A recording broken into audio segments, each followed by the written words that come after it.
अ से अनार, अनार खाने से शरीर में खून बनता है। आ से आम, आम एक रसीला फल है जो गर्मियों में पाया जाता है।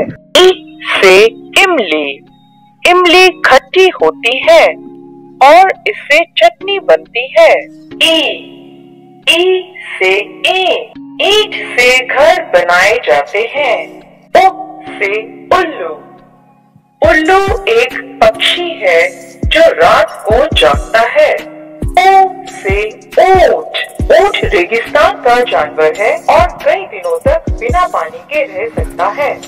ए से एड़ी, हमें अपनी एड़ी साफ रखनी चाहिए। आई से ऐनक, मेरे पास एक बहुत सुंदर ऐनक है। ओ से ओम, ओम का जाप करने से मन में शांति आती है। ओ से औरत, औरत एक जननी है, इसका सम्मान करना चाहिए।